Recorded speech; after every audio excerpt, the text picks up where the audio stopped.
اعوذ باللہ من الشیطان الرجیم، بسم اللہ الرحمن الرحیم۔ السلام علیکم ناظرین، اللہ کے نام سے شروع جو بڑا مہربان نہایت رحم والا ہے۔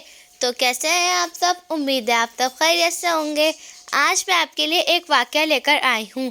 حضرت نافع رضی اللہ تعالیٰ عنہ فرماتے ہیں، حضرت عبداللہ بن عمر رضی اللہ تعالیٰ عنہ سے روایت ہے، بعض ساتھیوں کے ساتھ ایک سفر میں تھے۔ راستے میں ایک جگہ ٹھہرے اور کھانے کے لیے دسترخوان بچھایا۔ اتنے میں ایک چرواہا یعنی بکریاں چرانے والا آیا۔ آپ رضی اللہ تعالیٰ عنہ نے فرمایا، آئیے دسترخوان سے کچھ لے لیجئے۔ عرض کی، میرا روزہ ہے۔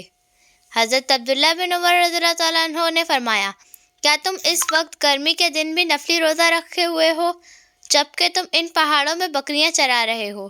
اس نے کہا، اللہ کی قسم میں یہ صرف اس لیے کر رہا ہوں کہ زندگی میں گزرے ہوئے دنوں کی تلافی یعنی بدلہ ادا کر لوں۔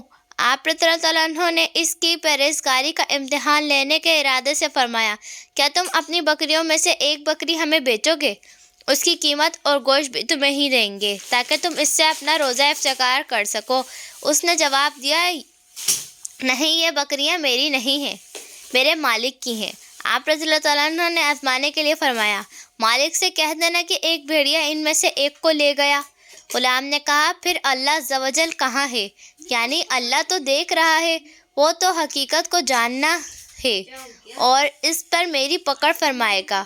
جب آپ رضی اللہ تعالیٰ عنہ مدینہ تشریف لائے تو اس کے مالک سے غلام اور ساری بکریاں خرید لیں، پھر چرواہے کو آزاد کر دیا اور بکریاں بھی اس کو تحفے میں دے دیں۔ الحمدللہ، سچ بولنے والے کو دنیا و آخرت دونوں میں عزت ملتی ہے۔